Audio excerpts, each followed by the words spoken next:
Welcome, welcome. What's going on, brother? There he is. There, who is? Me or you? Yeah. Sorry, I'm a little late. Exactly. No, you're good. You're good.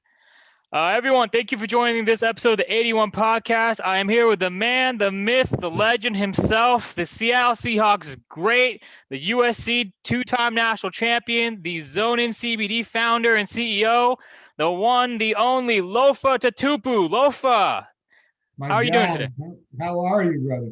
I'm doing all right, brother. I got one question for you. Yeah, what's Who's up? who's the GOAT? Woo! Yeah, that's a lot of ice, man. You know you're the GOAT. Yeah, because I saw you post something. I'm not sure Matt something who played SDSU in 2002. You Mhm. posted on your story, and you had that song Gucci Man Icy, and I was just thinking, I'm like, I gotta bust out the rings. I gotta show Lofa why he said I'm the GOAT. I like it, man. Where are all those rings from? So this is from West Valley. This is actually this isn't a championship. It's like an anniversary ring. This Mm. one is from this is actually like so this one was for the Cal Eagles, AIF 2012. We won the Western Conference Championship, and then we lost in the championship game against the Cape Fear Heroes in the AIF. And this one right here is my Chicago Falcons semi-pro ring. It's just like an honorary Yeah, ring. dope, man. I see Yeah, it. yeah, appreciate you, brother. So how you been? How's everything been going with you? Man, I mean, 2020's been pretty wild, but I consider myself blessed. It's a little different being, work being mostly, virtual, and then Right. also being, homeschooling. I got two kids, so Oh I'm man. the gym and math teacher. Oh, damn. See, I'm fortunate right now. See, I'm 30, and I'm not married yet, and I don't have any kids yet. But I'm just Take like, your time. Yeah, take your time. take your time, man. Take your time, brother. No, because obviously, our last guest, Darius Prince, he was talking about he did everything for his daughter, and obviously, right now with the school districts, and like I mentioned this in one of my previous episodes about kind of how here in the local school districts here in the Bay, it's like they've almost locked everything down, right? And so everything's e-learning. So Yeah, I mean, yeah, and to expect a 6 and a 9-year-old to jump online and you know log in and log out, it didn't make sense. So we've got our own little curriculum here. Then my wife, she went through and figured out how we're going to do it. And then they take some tutoring lessons, to make sure that they are actually retaining the information. yeah. Yeah. But yeah, it's been fun. It's been a blessing, amongst it all, just to be able to spend a lot of time with them. 100%. All righty. So now we're getting into the actual interview. All right. So obviously, you know me. I'm probably one of your biggest fans, and obviously you have millions of other fans. Who watch you. All the way from college, to your pro career. So, kind of, obviously your dad Mosi, he played in the NFL for the Patriots, and obviously, I mean, I'm sure. I was curious, kind of, what was the influence he had on you? Because one thing which I think wasn't really kind of addressed as clearly was that when you got drafted to Seattle in 2005, Matt Hasselbeck's dad, Don Hasselbeck, was your dad's teammate in New England, and I Yep. thought that was such a fucking trip. I thought that was so awesome. You know what I mean? So, and part of Yeah. this is, yeah, on the show we curse a lot. I'm not sure if you heard it. Okay, good. Yeah, no, I do. That's how I get down. So Yeah, good. fuck it, let's Uh, go. so I mean, yeah, he had a lot of influence. Being a 14-year NFL veteran, and my dad was my hero. He is my hero. He's since passed away. That's why I said was. But and I wanted to do what Dad did, and there's just you want a kid wants their dad's respect and their mother's love is how I could put it best. And so that's why I always wanted to play ball was because I watched him, play, some great football and how much, he meant to the community too, where I grew up. In And Massachusetts. yeah, him. And so, like you said, I grew up, next door. My wife's from the same town as the Hasselbecks.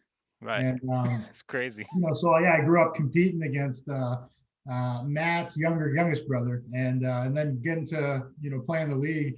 Our dads, it's crazy. They played in Super Bowl 20 together, and we played in Super Bowl 40 together. Me and Matt. Yeah. I And mean, yeah, wow. so it's wild that we would go both from neighboring towns and then end up playing our career, on the same team all the way across the country. But in terms of the influence my dad had, he showed me how to get it done. And I'm sure Matt would say the same about his dad, is that when you have a clear picture of what you want to do, but you also get to see someone go through it, it makes it like you've been there before when you finally get there, if that makes sense. Yeah. It's not the first time for us. We grew up in going to the stadium. We grew up going to the locker room, the field, the camps, everything. So when we got to, even college, it was not new to us. We've been there before. Right. And and I think that that's a good call because our last guest, Darius Prince, he was kind of like me in the sense that I wasn't able to play football in high school, but I was able to walk on to JUCO, and the rest was history. And he wasn't able to play football in college, and he was able to get onto an NFL roster by going like climbing the ladder. The end he played semi-pro like how I did, and then he went to the NAL, then he went to the AFL, and then he got to the Eagles practice squad after he won the AFL Bowl and Arena Bowl 30, and he won Arena Bowl MVP. That's So incredible.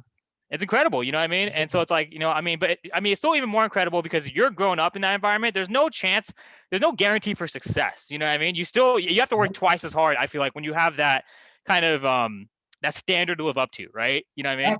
Absolutely. Well, I mean, the wild part was football was not my best sport. Baseball easily was my most natural sport. Basketball, I was a good athlete. Football was the one I had to work the hardest at. And you would think that namesake would, Yeah.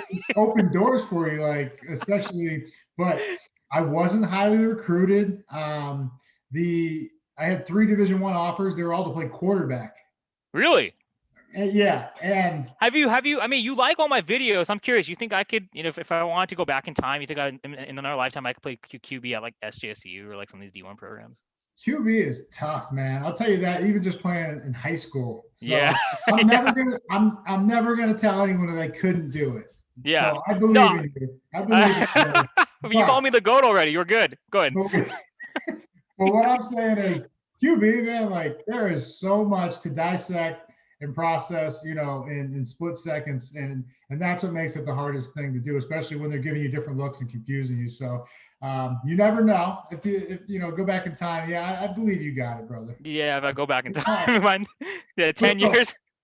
but for me, that's because a lot of kids would have just been like, you know what, I'll take the Division I offers, Division I. Yeah. And for me, I had a real conversation with all the coaches. I go, hey, you want me a quarterback? If I don't start as a freshman or a sophomore, which they were probably looking at me like, what start? Like, like, okay, kid. But I was like, if I don't start, that's so much confidence I had. Can I Yeah. flip over there and play? Can I play linebacker?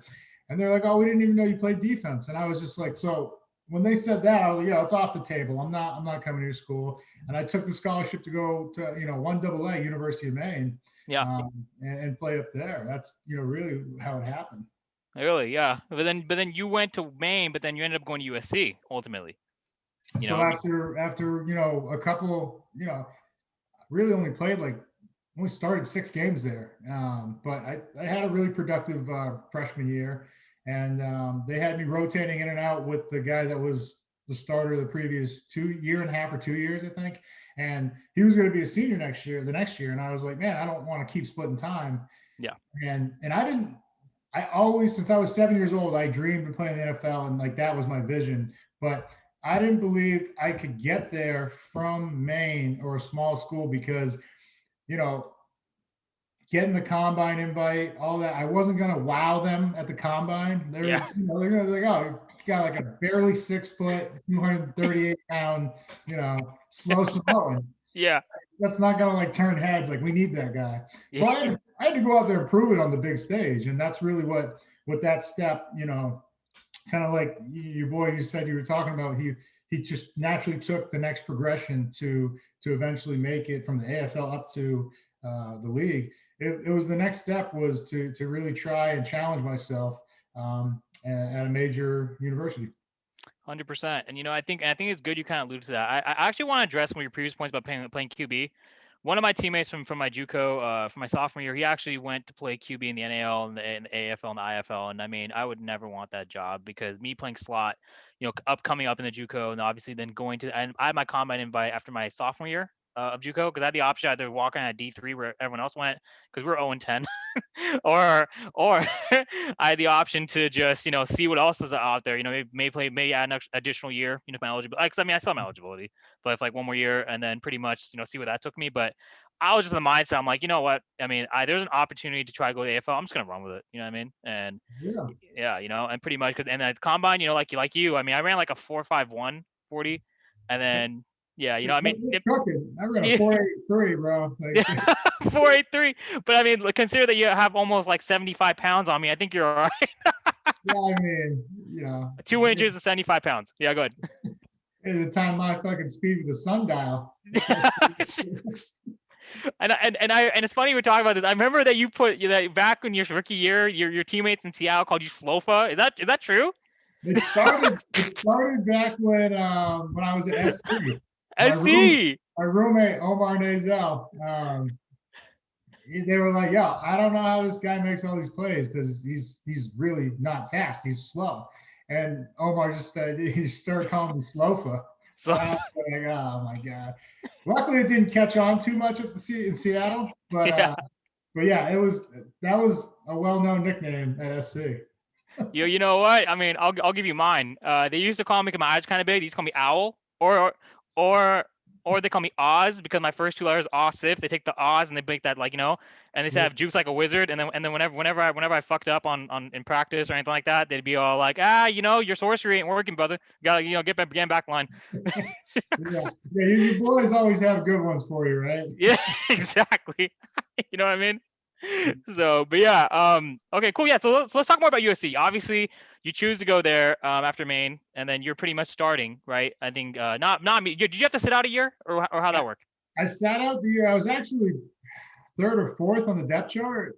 They had a lot. Pete had a lot of great talent, coming in there. They were turning the program around because they hadn't really been in their winning ways for better part of a decade, and so yeah, he had to change the culture there. And I got one of the last remaining scholarships. Me and my buddy Frosty Rucker, who played 14 years in the NFL, we both transferred in. And it was funny because we didn't know anybody, and like everybody was like, "Yo, who are these kids? One's from Colorado State, the other one's from Maine. Like who are these guys?" And then we had successful careers, not just at SC but in the NFL. But I was the third or fourth string will linebacker because Pete and defensive coaches, they liked my playmaking ability and they wanted to put the playmaker over at the will. And I told him, I was like, "Yo, like I've never played outside, and it was just a total different beast."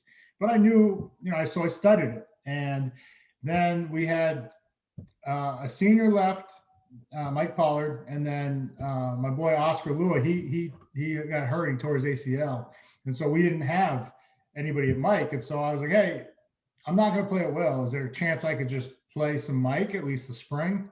And they're like, "Yeah, go ahead." So me and a couple other guys battled it out for. There was a JUCO All-American. We battled it out for the spot, and I ended up winning the spot after the spring. And then my boy Oscar wasn't ready to come back in time for the following season. So from there, I got my chance to play, against Auburn, and it was my first ever Division I game. We're at Jordan Hare Stadium in front of like 88 or 90,000 fans, down in Auburn. Man, Man.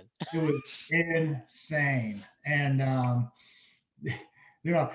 remember in the warm-up line, Nick Holt, my D coordinator, he was our linebacker coach. He's throwing the balls to us, and I lose it in the sea of orange. Like I'm running, and the ball's coming, and I don't. It just hits me right in the face. And he walks up and grabs me by the face mask. He's like, "Are you sure you're ready for big time football?" And I was like, "Relax, coach. I got this." And the only time I ever got a Player of the Week award was that game. I had 12 tackles, 4.5 tackles for a loss, and two sacks, and so I got player of the week, and I never won it again after that. It was crazy. At my first start, I would get that award, and I never got it after that. But it was a good welcoming to big time football, though, for sure. 100%. I can't imagine what's like playing in front of 80, 90,000 people. And obviously over there in the South, I mean, it's a completely different like animal, right? Like that's all they do, you know? Oh, it's a way of life, man. I mean, the SEC, that's, those are like some legit, they're almost, NFL programs. Like, Yeah, big time. Like yeah, legitimately, you know what I mean? Like if you go to Alabama, just like it's legitimately just run like an NFL program. a You know, lot of I those kids, yeah, they make it and they play really well in the NFL. Yeah, you know, and so it's funny because I actually visited UT Austin's facility a few years ago. You know what I mean? So So I got to take the full tour of like it was like the Vince Young, they had the Earl Campbell, they had the Ricky Williams, right? And then they have like the full like the national championship teams, right? You get to the trophy room, all trophies of each team, and I just got to stand there. I got to go like this. You know what I mean? Like, that's awesome, man. I mean, yeah, I remember when I went in, to accept the scholarship and sign my letter of intent. We went into Heritage Hall, and in yeah. Heritage Hall, you walk in, they got all the awards, but they got all the Heisman's. That's Like, exactly it. Yeah, the Heisman's. It's funny because when you enter, you're like, oh my God, Ricky Williams Heisman's on display. It's like, what I the mean, yeah, fuck? you're just like, man, there's like six, seven of these Heisman trophies just hanging out, and Yeah, then just like out there. and I didn't know that I would be lucky enough to play with three Heisman winners Yeah. while I was at SC. Carson Palmer, Matt Leinart, Reggie Bush. I played with all three of them. That's got to be some kind of record. Oh, it has to be. Yeah. Yeah, I mean, the three different and two national championships. Like, come on now. yeah. That was fun too. Yeah, that's fun too. Just, it's like, up there, but not really. For sure. Yeah. And obviously, I mean, this, right? I mean, just that must have been fun, right? It was, man. Yeah, I mean, That's why I used to watch that shit on TV, bro. Come on, you gotta say yes. Like this is like your favorite thing to do because you saw me. it I had to, was. yeah. Yeah. There we go, 81, baby. He said 81. Hey, he said 81 favorite. Listeners, Lofa Tatupu just said 81 in flex. All right, go ahead. Sorry. But yeah, man, it's I mean, you play to win, man, and that's really we did a lot of winning over there. The 2 years I was, blessed to be there, 25-1, and that one loss, it came in triple overtime to a guy by the name of Aaron Rodgers, who turned out to be pretty damn good. That game. So I'm not sure if I told you. My sister went to Cal. So like she went to Cal, and so I mean, but she wasn't there. She was a little bit. She was like a couple years older than me, so she wasn't there when Aaron Rodgers. But I was watching that game, and I was intently watching because like, what's gonna happen here? Because I'm here in the Bay, and I couldn't call it, because you guys were so fucking hot. Like it was like, oh my God, dude, like. I mean, they came out, they just blew us out in the first half. It was like 21-0. We had like 3 turnovers, 4 turnovers in the first half. And then we just came roaring back, and then it just went back and forth. And I mean, but it was awesome, despite the loss, my Yeah, only loss. But I really think that loss helped fuel us for the next year, yeah, and really because we had a glimpse of success, and I'm talking split national title, but who knows what happens if we get to go to the BCS, and I don't know what happens with because I think LSU and the last 3 weeks we got kicked from the number one spot like the last week, yeah. and we were sitting there like because we didn't have a Pac-12 championship. That's why we got penalized. We were 12-1 though. We hadn't lost since week 4 against Cal, but Oklahoma just got embarrassed by Kansas State. I mean, Jason White. yeah, they got throttled by, and so we were like, they didn't even win their division, but they're still number 2, and they're going to go to Yeah, to the Sugar Bowl against LSU, and then LSU won. But what I'm trying to say is though, like that motivated us, not getting snubbed, to come back the next year. It left a bad taste in their mouth. They're like, yeah, we got to run the table. We're going to be preseason number 1. We knew it because we had all our guys coming back, and a lot of those other guys were leaving from right. Oklahoma and LSU, and so we set out on a mission, and it's that journey was amazing. That's what it was all about, man. Staying perfect, running the wire to wire national champions, number 1 to start, number 1 to finish, man. I think there's only 1 or 2 other teams to do it besides us. Yeah, and I think they came after you guys. I think you guys were the first to do it. I know Florida State did it. I don't know who else did it, but and they did it in it was 99. 99. Yeah, 99. Yeah, 99. Yeah. I remember. They were filthy. Yeah. Filthy, bro. God damn. It's like it's funny because we're talking about this. It's like it's not that these other teams don't have talent. because NFL players come from like all these different schools. It's just like it's just sometimes you're just hot or you're cohesive and you just it's like for me too. Yep. It's like I got to play against guys who made like you call yourself a slow Samoan. I got to play against the fast Samoans in JUCO right up here because there's like a fucking pipeline from Hawaii or Polynesia or Samoa or wherever, and there's all coming overseas, and obviously I mean I was gigantic, the whole line Samoan, and Yep. like they're legitimately like almost like NFL like first round picks, like borderline, right? And Yep. I mean, it's like, and eventually, like, even though we went 0-10, like there's some guys who like I thought could legitimately play at like D1 schools, and obviously like kind of like you, I transferred it, and it's good. Yeah, no, you're right. I mean, just at Maine, where I was, the starting linebackers, my freshman year, me, Stephen Cooper, and then Brandon McGowan, who was rotating in and out outside linebacker, we all played 6+ years in the NFL, Yeah, and that was at Maine, right? I mean, yeah, and in that division was Brian Westbrook, who was just an absolute terror. Man, he was, fucking beast. Golly, I remember. Golly. yeah, dude, was tearing it up at Villanova. I mean, ridiculous. And then you saw what he did at Philly, balled out. So I mean, there's talent everywhere. Um, there's guys that come from Division 3. Yeah, Who's is Pierre Garcon? I think went to Mount Union. yeah. Uh, there's a couple other guys from like Whitewater that have made it. So like, it doesn't matter if you could play and you're dedicated to the game.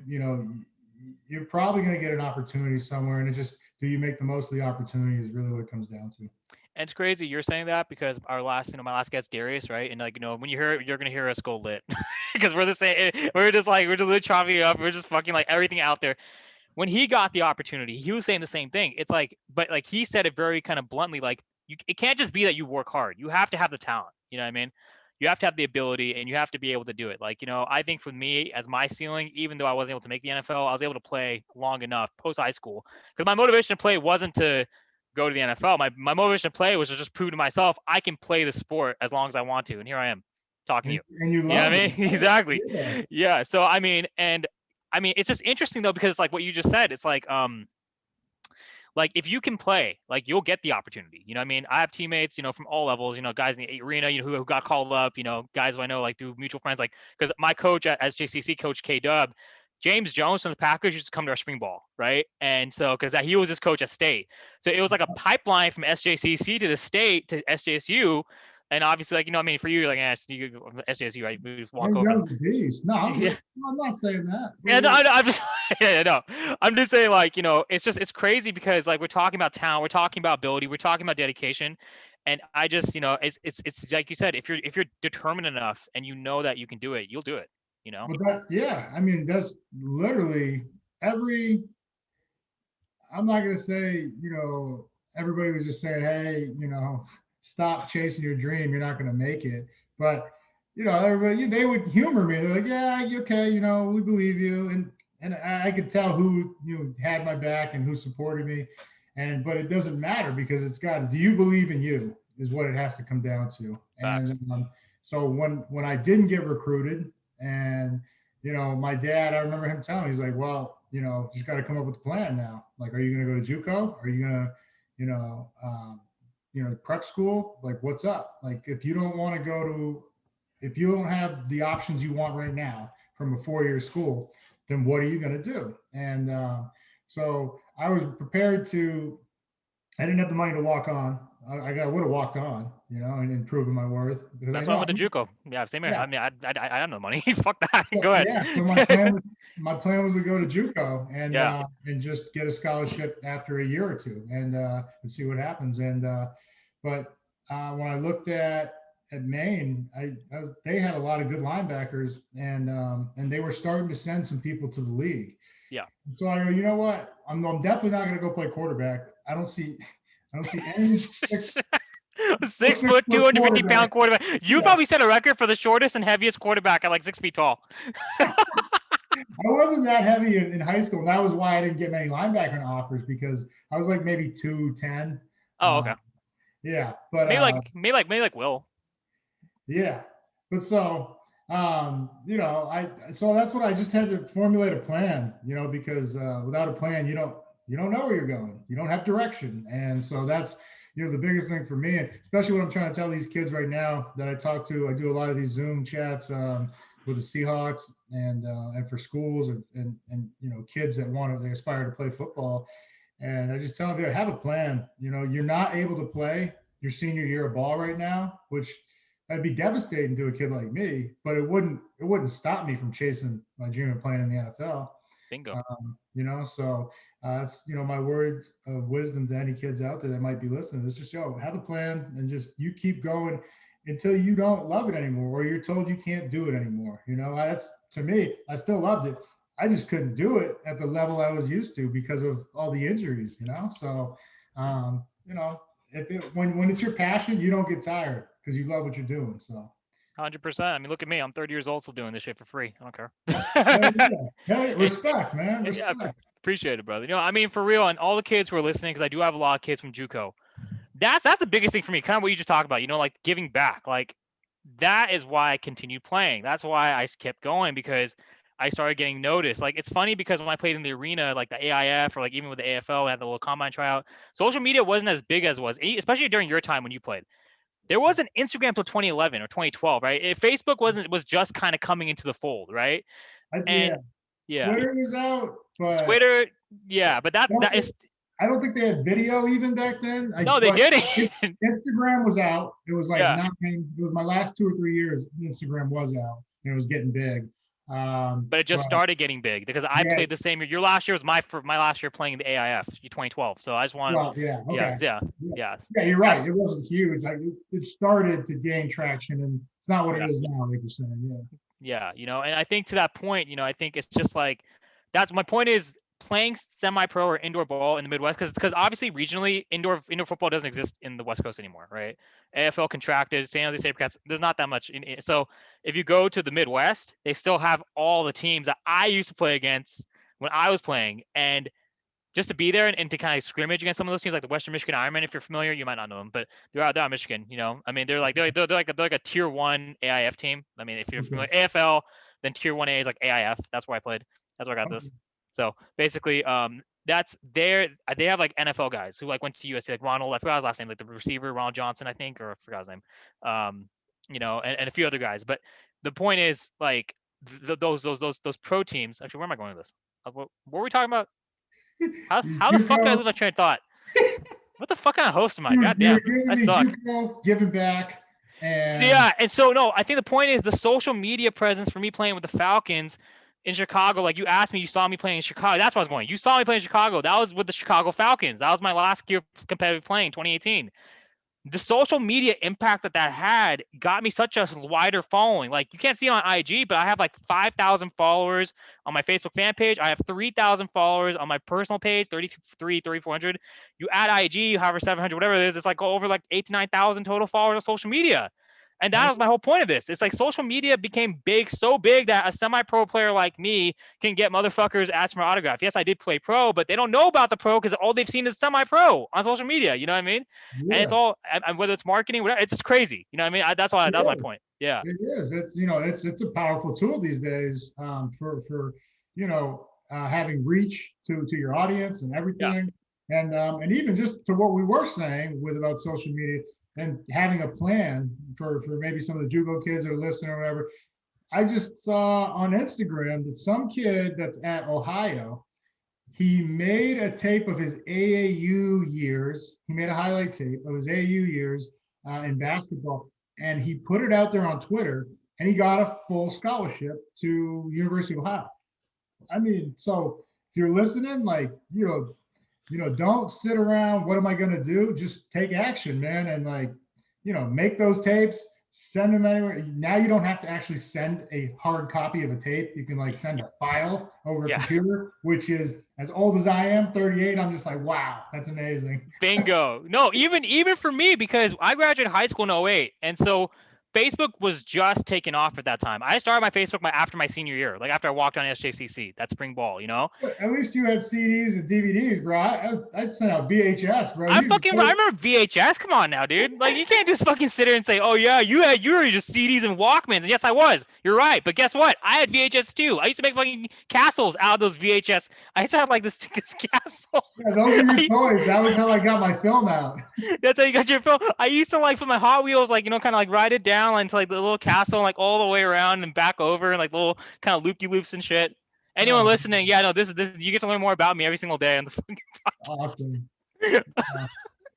Oh my god. Are you enjoying yourself right now, Lofa? I mean, like, is this meeting your expectations? It is, man. Everything and more. You got great energy, brother. I like Bingo. it. I appreciate it, brother. Let's talk more about the sorry? It's all about energy, baby. It's all about it. I'm not sure if I show you this, but yeah, this one says my name, Special Teams Player of the Year. And right there is the actual trophy for that. That's dope. Yeah, it's dope. And you can see that little photo I took. You already saw the photo, but I mean, that's from like July this year. Nice. August. Yeah, nice. Yeah, no, that's Kurt Angle's autograph. That's Stone Cold's autograph. That's Floyd Mayweather's autograph. You saw that already. Yeah. But, yeah. So, anyhow, now I just need yours. I need to put yours there, dude. I got you, man. I appreciate it. I appreciate it. No. Okay, now let's talk about the Seahawks. All right, you get drafted to the Seahawks. You're there with Matt Hasselbeck, Mike Holmgren. So your rookie year, you make the Super Bowl. Talk to me about your rookie year. What was it like getting drafted? Obviously, you weren't recruited heavily, right? So how was that experience like? Yeah, you know, it was very similar to the recruiting process that I experienced in college or going to college. Was like there was no buzz. There was fucking nothing. Like, and to the point.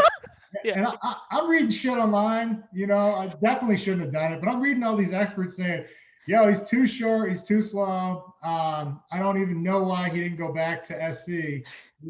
You know, like I don't see him getting drafted until the 5th, maybe 6th round. You know, possible free agent. And I'm just like, right, like me. Like, shit, did I make a mistake? Like, should I try to chase another national championship? But you know, it didn't matter to me again. And that was, you know, the confidence. I led the team. I did everything I set out to do at SC. And, you know, 1, win a championship, and 2, you know, perfect my craft and get better, you know, by playing against the best.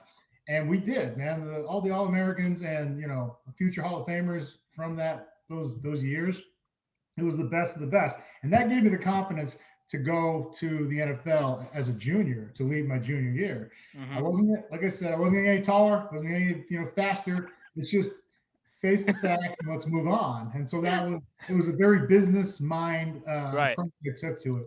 Right. And that's another thing I want to tell you listeners, you know what to do in your heart. So if your heart has moved on, and I'm talking about anything in life, if your heart has moved on from a job, from, you know, a relationship, trust your heart. Your heart knows, man. And because you don't have, then you're stuck in either a job or a situation where you're half-assing it. And don't ever do that, man. 100%. Don't do disservice to yourself or to, you know, whoever else is out there. Time is very precious. We only get so much of it, so don't waste it. And, you know, I decided to go, and then no one was calling me. I had a horrible combine. I was like, holy shit, man, I just ran a 4.83. And I probably just dropped to like the 3rd or 4th round because I felt like I was going to go 2nd round. I felt like I was good enough to go 1st round, but I wasn't one of the pretty boys, the 6'2", 250, 4'4". Like, that just wasn't me. Yeah. And so, you know, I said, let's go. And when the Seattle Seahawks traded up, you know, not just in that round, but they traded 2 4th round picks. That's a lot of draft capital. Oh, absolutely. To go up and get somebody that everybody was trashing. When I'm talking, Mel Kiper was on, he's like shuffling papers, trying to find the paper with my name on it. And he's like, I got a lot of guys rated higher than him. This is very shocking to me. Another guy was crushed us in the draft grades. They said they reached for two undersized linebackers, me and Leroy Hill. And so it was like, you know, nothing's changed. Still got to prove myself, you know, just like when I wasn't wanted coming out of high school, when I transferred and everybody's like, yo, who is this dude from Maine? And then now going to the league, it was just it was nothing new to me. And it wasn't, it instead of frustrated, now when I was coming out of high school, that was just soul crushing. Like, Yeah. holy shit, I don't have, I'm not as good as I thought I was. I'm not, I didn't even get the offers I wanted. Um, it's a wake up call, and I'm glad it happened because then you saw what it set forth for me. Because shit happens in life, everybody. How you react is all that matters, and I responded favorably because I had the plan. And so when they traded up for me, and I heard everybody say, they made a mistake. I was like, you know what? I'm going to prove them all wrong again, and I'm going to prove Seattle right for trading, a lot of draft capital for me. 100%. And you obviously did that. You were able to prove them right. You were able to play in the Super Bowl your rookie year. Were you a Pro Bowl selection that year? I think you were, right? Or I was an alternate, yeah, and I went, alternate? Yeah, and yeah, you went the next year. You went 3 straight Pro Bowls. Was that? my first 3 years, yeah. Yeah, first 3 years, 3 straight Pro Bowls. First team All Pro 2007. Yeah, it was, man, and that's as great as that all sounds. It's only possible because you have a great team, and I mean it was, Yeah. I was blessed at SC. I had like 7 or 8 All Americans or future All Americans and first day draft picks Hmm. on that defensive line. Yeah. Same with the secondary. So you have a lot of help, and no one does it alone. But it's always important to recognize, you know, how instrumental everybody on that team, because that D line that I had at SC, but then the one I got in the NFL, Grant Wistrom, a guy I always loved watching growing up when he was with Nebraska. Bryce Fisher, just a beast. Rocky Bernard, Chartreuse Darby. There's, now while some of them aren't household names to everybody. If you know football, you know who all those guys were. And I know. I they know. were they were dogs, man. I I mean, watched I watched all those guys come here and beat the shit out of my Niners, then go back and then beat them they, up there where you are, and then get they another. Go ahead. straight up. They just went out there and kicked people's ass, man. And I was Yeah. like, man, this is awesome. Like to come to this team and like because everybody was talking about the offense, right? Yeah. You got Walter Jones, Steve Hutchinson, you got Sean Sean Alexander, Alexander. Yep. you got all these stars, right? Yeah. But I was like, when I got the defense, I was like, man, we got some beasts out here, and we did. We kicked a lot of ass. You did. That was fun. Very fun, man. I gotta ask you, what do you think about the Super Bowl officiating? Did anyone has because I mean, obviously, I mean, I'm only asking because obviously I was in the same situation. The AI changed, a much smaller scale, but when you get blown out, it's a different story. But you guys, I mean, yeah, go ahead. So yeah, you're right, man. That's it's a little harder to come to peace with or make terms with because in that regard, if we got blown out, I'd be Yeah, like, yo, so fucking what, like, exactly. it I'm was still like wearing it. a one score game until the final touchdown or whatever it was, and then to have we all thought it was kind of fucked up what was going on, like Yeah, yeah, you're not thinking it in the game, but when you right. go to read the sheet after, you're like, holy shit, man! Like 10 plus penalties and all those yards. It brought back a big kick, brought back a big touch or pass down to the 1 yard line where we Yeah, would have taken the lead. So like that goes through your mind, and you're just like, man, that is kind of fucked up. But there's nothing you could do about it. And such is life. You control what you can control because it wasn't like they were going to line us back up and play again the next week. It's over, right? And yeah, you got to move on. It sucks. Trust me, it took me a while to get over it. yeah.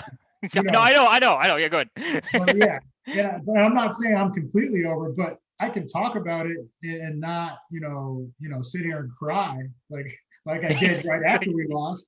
It, I'm, why it's wouldn't you? Yeah, go ahead. yeah, because they came out. I think 4 or 5 years later, those officials, one or a couple, the head official, he came out to ref one of our scrimmages. Yeah, Bill, And, whatever his name is, I forgot his yeah, name. and you know, he was in tears apologizing to us. Now that was hard for me to take. One, because I didn't want to see the man cry. I know that hurts for him to have to think about that over and over. But it was not too little too late. It was just like, yo, man, like I would have rather gone to my deathbed with you saying, "Hey, I saw it how I saw it. If replay made it wrong, well, that's replay. I saw it in real time and I saw what I saw. So I could have made terms and peace with that. But how I do try to make something positive out of a very negative situation is, that year was spectacular and I'll never forget it. A lot of fans, they'll never forget it because Seattle had never even, been to the NFC Championship, never mind the Super Bowl. Yeah. And they remind us, and I'm glad in 13 Seattle finally got a Super Bowl and the championship because this city's amazing. But how we make peace with it is that the moment wasn't too big for me and my teammates, and and that's really what it's about. It's we were there, we played the best we could, and external forces, things beyond our control, took the game away from us. So that's how you make peace with it as a competitor and a man. Absolutely. And I think that when you can find that peace with it, it makes just rehashing it a little bit, it softens the blow just a bit. You know what I mean? Absolutely. No, it does. Because it stung, especially the next 2 years when we got really close to divisional, losing by an overtime field goal, to the divisional against Green Bay, where we're up 14-0.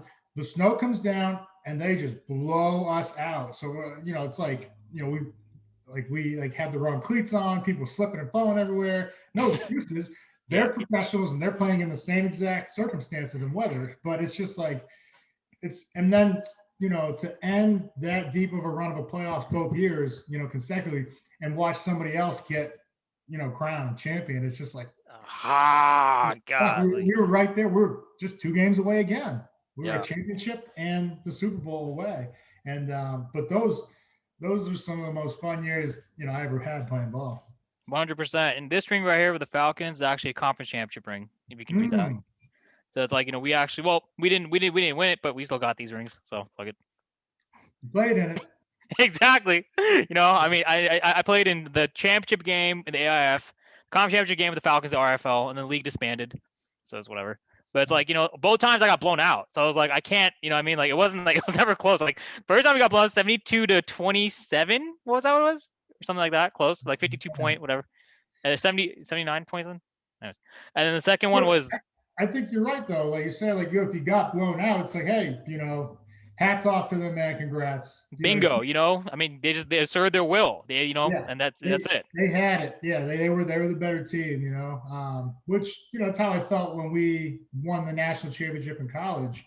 We blew Oklahoma out, and they had probably better NFL pros on that team. Adrian Peterson, obviously. Their guys had better careers, I'd say, than the majority of ours.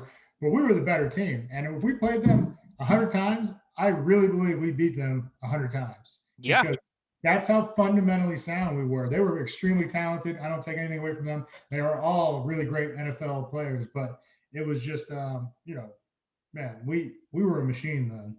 100%. The big red and yellow machine. Big red and gold machine, I guess. Yeah. Cardinal and gold. Exactly. Cardinal gold. I like that.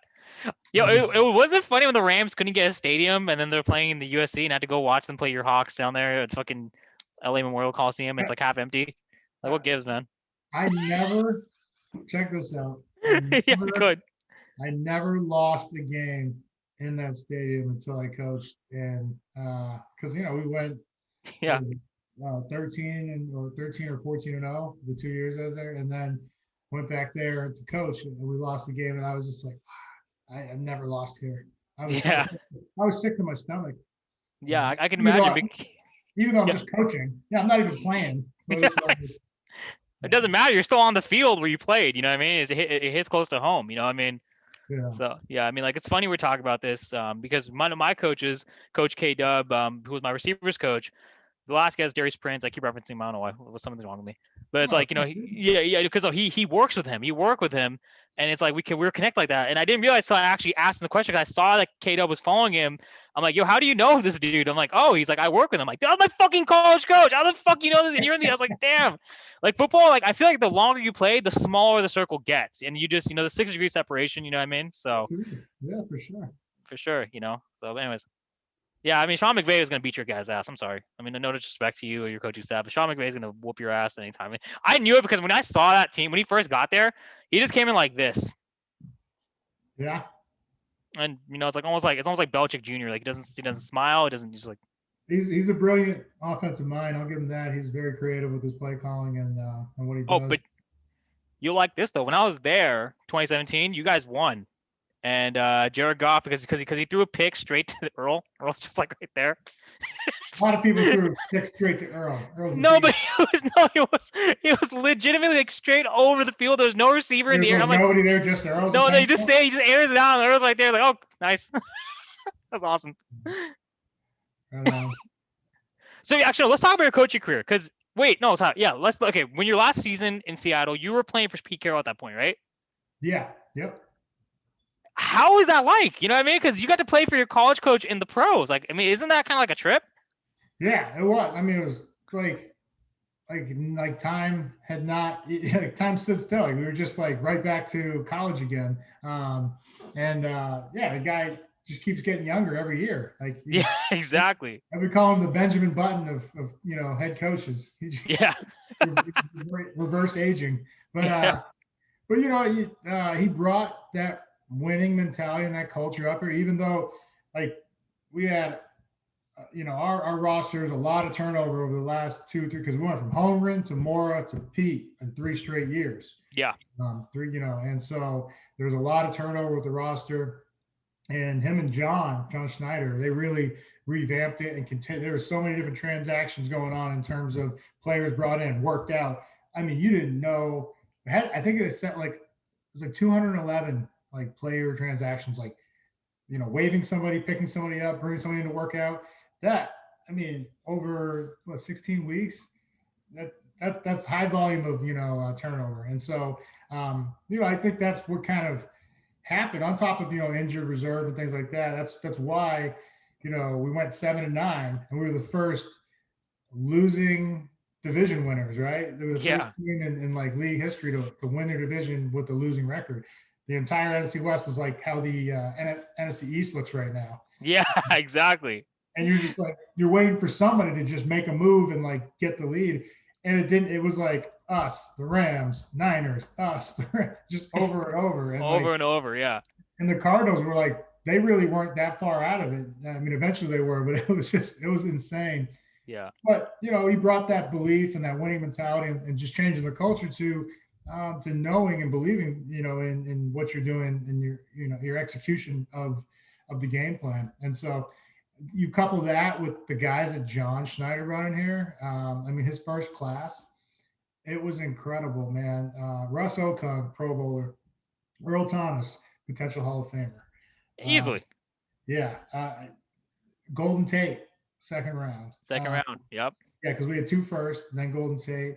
I'm trying to remember who was third. I don't think we had a third. I think we had a couple fourths. Walter Thurman, Oregon DB, who was just a beast. 5th round, a guy by the name of Cam Chancellor. Maybe. Oh, I hate him because of the Vernon Davis hit. It's still in my head, dude. I'm just like, Ernest's head too. Vernon's head too, like, I mean, what? He hits everybody like that, man. It happens. Oh, that's what I wanted to ask you. Okay, perfect. Hog tackling. Are you familiar with the term hog tackling? Okay. Is it true that what it is that they wrap and then they twist? Is that how it works? No, that is a form or a subset of hog tackling. Hog tackling is just shoulder leverage, head behind, because that's where a lot of people are getting. It's rugby style tackling. Yeah. And so you're running and you're keeping leverage. You're keeping your head behind him, which is you're trying to put the shoulder on him. Right. Because we used to be taught back when I played, it was like, get the head across, get the head out in front, right? Yeah. So that's where all the side hits to the head and concussions come from. And so when they do try to cut back, your leverage foot and shoulders up. Now, there is if they continue to run, you roll with pressure. And so it's almost like a gator, would do to its prey or its food, they grab and they twist. And so you grab the legs and then you spin with the pressure. So if you're going naturally this way, you're just going to keep going that way. Yeah. Yeah. I mean, it makes sense because the force, and especially you as a defender, me as a special teamer, playing kickoff and playing gunner, you know this as well as I do. When you're going full speed, and either if you're leading with the head or if you're leading with your shoulder, it's very hard to stop your momentum. Oh Especially yeah. like and so it's like when they made up that targeting rule, I understand the reason for it, Yeah. but at the same time, it's like yeah. I mean, you can go ahead. Yeah, Yeah. I don't know how I would have played because I yeah, was exactly right. putting my crown into your chin is Yeah, where crown I'm goes going. straight. Yeah. Exactly. I That's why. I we mean, were it's fun. taught. Yeah, we were taught to knock people out, man. Yo, we're My going for the head. Boom. Mike Tyson's knockout. That's the truth. That's somewhere along the lines, the helmet went from a safety device to a weapon, and that's Right. really what happened.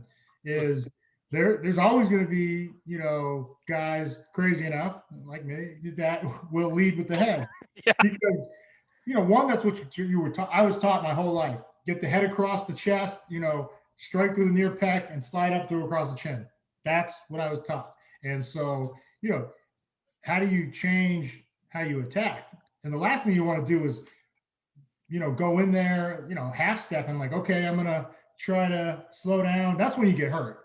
Yeah, because and that's funny you brought that up about how you get hurt. People don't realize this, but you get hurt when you don't go full When you speed don't or go go full full. speed. Yeah, Hell and yeah. I learned that firsthand when I walked on SJCC. They put me on defense because my slot was my route running was garbage, like complete garbage. So they put me on defense, and then I was in a cover two, and then the guy comes up on me, but I have like a perfect angle to just get him because he sits like that little zone right between the mic, Yep. and I'm like right there, and I go like this, and I'm a little scared because he turns right like when after he catches, he turns. I'm like, oh, and then I'm like, okay, I'm just gonna go, and then all of a sudden he goes, and I'm like, then I go flying back. Yep. I'm like, what the fuck just happened? And the coach like, what the fuck you doing, 81? You know you're supposed to hit full speed. He chewed my ass up, and then I'm like, oh wait, and I tried again next time. I'm like, okay, I'm gonna hit him, and I Yeah. wrapped, and I was like, oh, this is a lot easier. I don't why am I stopping? You know what I mean? Yeah, that didn't hurt. I'm going through the guy next time. Right Bing, through him. exactly. Yeah, but yeah, you ain't no half stepping. Half stepping, man, for sure. Let's talk more about ZoneIn CBD. Obviously, actually, your coaching career was a great career. So, I mean, but yeah, I mean, let's talk about ZoneIn CBD. You know what I mean? Because, you started it a few years ago, right? How many I years ago? just had our first birthday, October 16th. I'm pleased to announce. Yeah, Oh, so you just started a year ago. my baby is 1 year old. Yeah. Oh, congratulations! Just like my little nephew, who I saw in Jersey. Oh man, that's what you said about jet setting. That's why I'm all over. There's like family and friends all over the place. So, and so I mean, kind of talk to me about it, like the business model. And before you get into it, let me just add context because I'm not sure if you watch UFC, but I mean, like, Nate Diaz after the second McGregor fight, he had that vape pen. He's talking about CBD and the benefits of it. You know, so I mean, yeah. So go and talk about this model, and kind of if there's any athletes currently using it, et cetera. You know what I mean? Yeah. Well, ZoneIn CBD. It's a CBD brand that brought to the market over the last year. I've been taking CBD for about 4 years now, Yeah. and it's just CBD but full spectrum oil, which it's a form of extract. It's the whole plant, and it's hemp derived, not which is a cannabis plant, but it's not cannabis or marijuana, I should say. And the only difference between those two is the amount of THC. Hemp under 0.3% THC is federally legal for interstate commerce and across the nation. Not CBD derived from cannabis or marijuana is not deemed legal because it's not federally legal, right? THC. So I got in the industry 4 years ago because it changed my life, man. Football, as we know, we were talking about the good years, and eventually I'll come back and I'll talk about the hard years. My first 3 years were great. My last 3 years were tough. Yeah, exactly. Because of injuries, man. And in my 6 years of football, including some college too, there's a couple of surgeries there, but there's like 10 surgeries and 15 plus concussions, man. Yeah. And the concussions are no joke. No, they're not. I'm telling you, in terms of, I hope I don't get any ever again, injuries or surgeries, but I would opt for a surgery if it's Over. over a concussion, Yeah. because it's that detrimental to your health, man. Happiness is a mindset. We hear that over and over again. It's true, because a happy or grateful perspective allows you to really see things for what they're worth, and what be grateful for what you have, not what you're lacking, or anything like that. That's why I'm just a big proponent of it, because it's helped heal my mind first. And once Yeah. my mind got healed, it woke up my body. And Yeah. because what CBD does, it's a plant compound from hemp, and it responds to our endocannabinoid system. Our endocannabinoid system is a system comprised of cell receptors in our brain and in our body. Athletes are known for the mind body connection, right? And that's why everybody's like, wow, they marvel what they could do, because they're so zoned in with who they are, and how they move. Yeah. And it's an art form, really. And so with that, this endocannabinoid system, it regulates mood, it regulates your immune system, it regulates appetite, whether it increases your appetite or suppresses it. It brings it to balance so that you're, you know, you know, in the moment, and thriving on all cylinders. Right? It's or firing on all cylinders. And then um, inflammation. It's anti-inflammatory. It's a neuroprotectant, meaning it can help with cognitive deficits that I was going through in terms of memory loss, short-term memory loss, information, retention, information retention, even how I learn. Yeah. Uh, I've seen an increase in, retaining all that information. And then also just from a focus, which is why we call it zone in standpoint, it's been much improved. And it regulates our stress levels, which is, very important, because Yeah. everybody they think, oh, CBD is for sleep. Yeah, in high Yeah. doses, 50, 60, 70 milligrams and up, it will have a sedative effect, and just so everybody that's out there listening, you can't overdose on it. You're just going to get tired and wake up better rested. That's Exactly. that's the one thing of taking too much. When you get tired, you've hit your threshold for how much CBD you should be taking. And that's kind of a good monitor. And man, I'm just telling you, like, life after ball just got amazing, from having all the surgeries, and I'm talking in every facet, man. My work life, my family life, most importantly, not being in constant pain, and Yeah. being, yeah, Yeah. right, man. I'm telling you, man, that shit was horrible. God, I'm uh, telling you. I was overweight. I was, out of shape, always in pain. And now I'm back working out harder than I did, or as hard as I did when I was in the NFL. I look and feel better than I did in any year of my life. And it's like it's been the fountain of youth for me. And so when that transformation happened in my first year of my journey with CBD and full spectrum oil, I just started buying it up and just handing it out to everybody, because, it's one thing for you to come back to life, or, feel like superhuman again.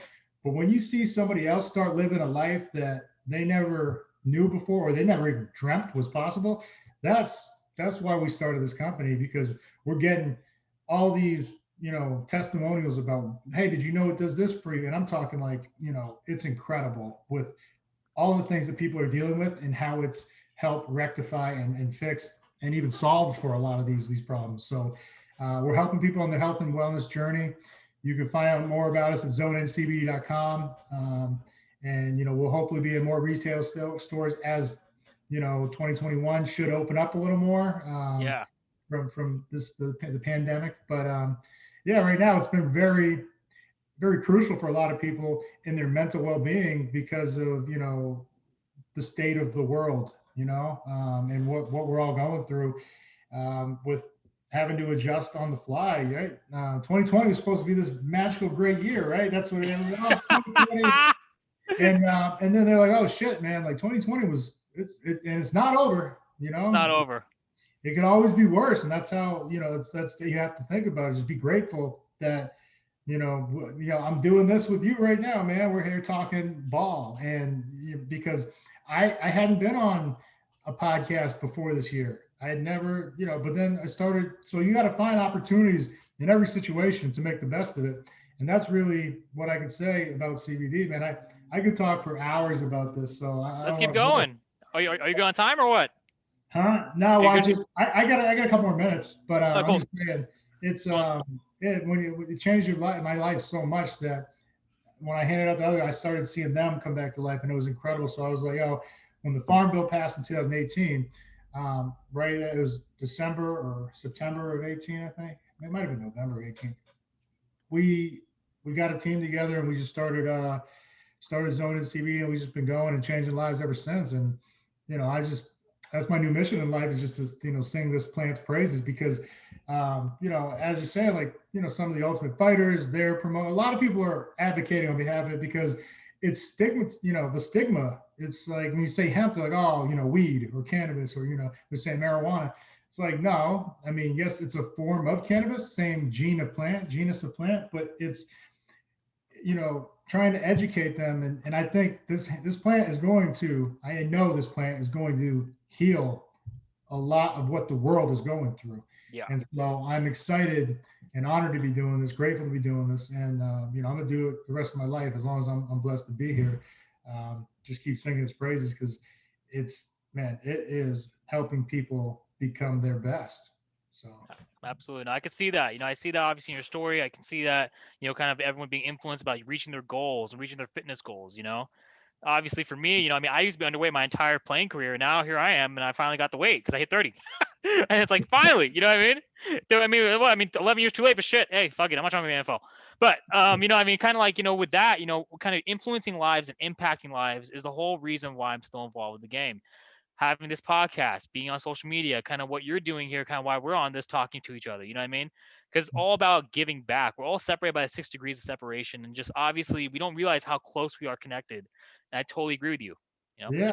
And so, I mean, if we start treating ourselves better because it starts, inside, imagine how much better we're going to be for the world and each other. Like, it's, and like you said, I've always believed that our greatest purpose in life is to help. We're not here for long, man. I don't care if you're blessed to live for 100 years.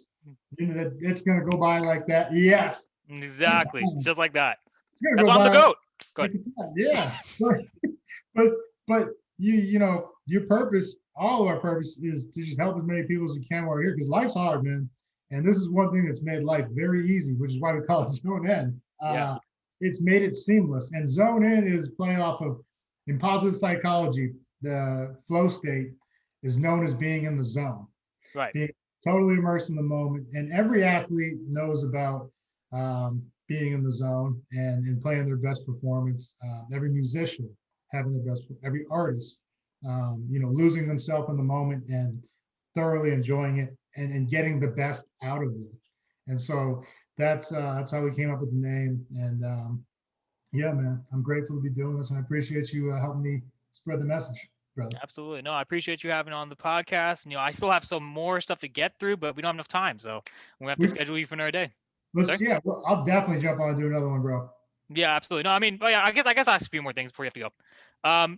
So I'm the first Pakistani player to play in the AF, or not to play in the AF. I mean, who gives a shit?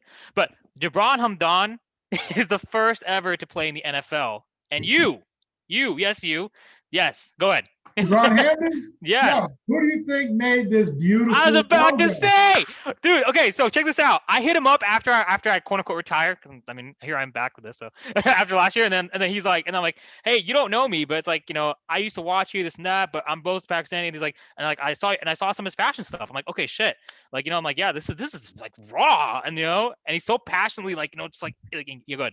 Sorry. He is one of the most talented, not just football, because yeah, your boy didn't even, I think he played 1 year of high school ball or 2 years, and he got Yeah. a full ride to Indiana. Yeah, and then he balled out. He got like Yeah. a fourth round. Was he fourth round, right? I'm not sure what round he got drafted, but yeah, he got drafted. Do you know how hard I mean, you do because you didn't play in high school, right? So that's Yeah. like the learning curve of not just the rules of the game, but how to play that game. So we're talking about one of the most intelligent people I've ever been around, and he's just an absolute beast. And yeah, I went to him because I knew he was a designer, and I was like, yo, I told him about my story and how it changed my life and being in the zone. He goes, all right, I got it. And he drew me up like three different samples, and I went with the color scheme from one of them, and then I went with the design of the third one, and I was like, yo, I want this, and he was like, yeah, all right. So we put it together, and now so we have the logo, man. I mean, and It's raw as fuck, dude. Look at that shit. No, in the, in the logo, you got the negative space Z right here for zone in. And then you got the triangles, man. You got the deltas, that the symbol for change or the difference of, right? Because, oh yeah, I'm gonna blow your mind right now. it's being blown. Keep going. Because right here, if you zone in on the logo, if you look in the middle, you got the green arrows, right? The triangles, the green deltas. And some people they're too high in life. They're too much energy, and they need to come down a little bit and center themselves. They need to come to that. I know. I can tell you all, man. And some of us are over here. I'm low energy, and it helps bring me up, And so because they say that balance. Yeah. And that's what we call our product, balance. So balance is the key to life, man. Everything in moderation, and that's the key to happiness, man. And so it helps balance you out. Whatever you're lacking, it's going to give you. And so then we got one last delta. It's right over the eye. It's the forward-facing delta, the symbol for play. Yeah. And because we were founded by, me and 12 of my friends, 12 other athletes spanning across NFL, former NFL players, Major League Baseball, and golf. And so just, honored to be spreading the message and doing what we're doing. But yeah, Jabron knocked it out of the park with this one, man. I fucking love it, dude. Oh my fucking god, it's so cool. I mean, you guys, if you guys are just listening to the podcast, you can't see what I'm seeing, but I'll probably post a video of this on YouTube so you can see it. Or I'll probably post like a little snippet of it on my IG for IGTV, just so you can see this the intricacy of this design. It's just like my mind's blown, man. There's a lot of thought and love. And but Jabron, I mean, he came to the coach earlier after he congratulated me. He's like, yeah, he's like, I have like, hey man, like, I'll go, I'll come by and visit your fashion line, and he never responded. He's like, all right, fuck it. I'm like, all right, cool, thanks, appreciate the congrats. I just screenshotted that. Go ahead. No, Jabron, he doesn't mean anything by it. He just, I don't know. He's an artist. He's a true artist. He really is. I mean, have you seen the stories where he was talking about like how he's trying to creatively like envision this next line or next product, and he's like, and I remember he's talking about broke Jabron. He's like, I don't want to go back to broke Jabron. I can't do that. I need to get here. He's like, I need to get a little bit, and he's literally, I need to get a little bit more creative. I need to get a little bit more edgy. I need to get a little bit more. I'm like, this guy's fucking like, is like you said, zoned in to his passion. He's brilliant, dude, and it's don't take it personal if he doesn't get back to you. Sometimes he doesn't get back to me.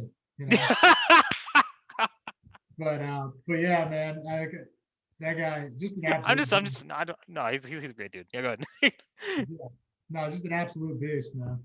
He's a beast, bro. I mean, and that's why when we talk about QB, I know I can't play QB because I saw him play QB, and it's like, and I'm like, that's a standard QB, and I'm like, I can't do that. But in my wildest dreams, I can't fucking do it. You see me, I can only throw 25 yards. I'm good, dude. Not everybody's 6'5.5" or whatever. A laser arm, man. Peyton Manning hashtag. Oh, except Peyton Manning is supposed to be me, so fuck it. So, anyways. Oh man, Lofa, bro, really appreciate having you on, man. This is great. I know you have to go, and peace and blessings. And if you guys haven't checked it out, ZoneIn CBD at Lofa _Tatupu. I mean, he wants to get verified. He wants to become even more famous than he already is on Instagram. So go and follow him. I saw that comment about the person with the check mark. You responded like, wait, what? What do you mean the check mark? Oh, what the fuck is a blue check mark? I know. It makes no sense, man. Like, it's funny because it's like, I feel like kind of social media now, it's like you can be like the worst player on a team. Like, you were like one of the greatest linebackers of those 5 years. You were like definitely, I have an argument for that.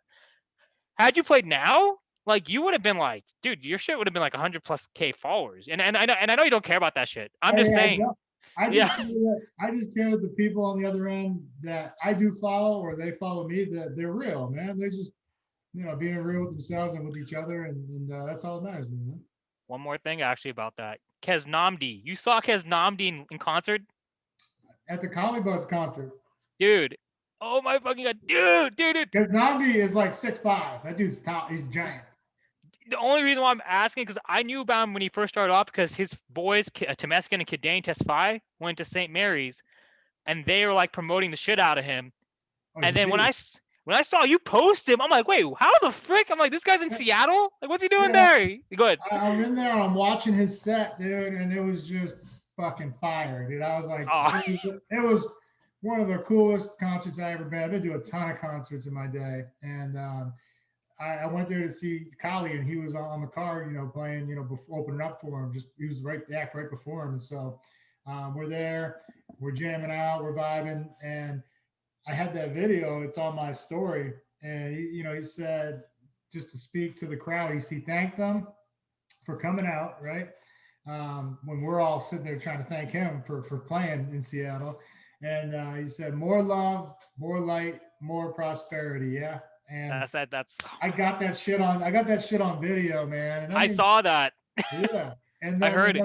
Yeah, and then I got to meet Kali after the concert. That's always been one of my favorite artists. I've been rocking with him, since you know mid 2000s. Like I think Those are the years. Yeah, when he put out his first album or two, and then he's just been coming out with fire after fire after fire lately, and I mean, yeah, and I don't know if you're into reggae music, but I like, fucking love reggae. What are you talking about, dude? I'm from okay, yeah, Cali. You keep yeah, forgetting where I'm from, dude.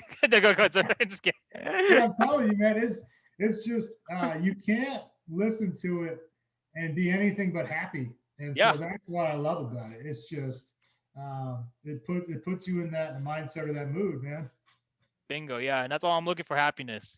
So I've Right? kept you. Yeah. I mean, I know I've kept you over, but this is just for me. It's so surreal to be talking with you, and It's all I'm good, man. Well, we're gonna do it again, though, bro. I promise. 100% want to do it again. Everyone, that was Lofa Tatupu, founder of ZoneIn CBD. We're rocking the ZoneIn CBD shirt.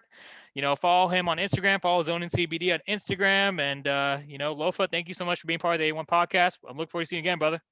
Right on, man. Stay blessed. You already know. 81. I take care, brother. Hey! All right, brother. I'm out. All right, late. Later.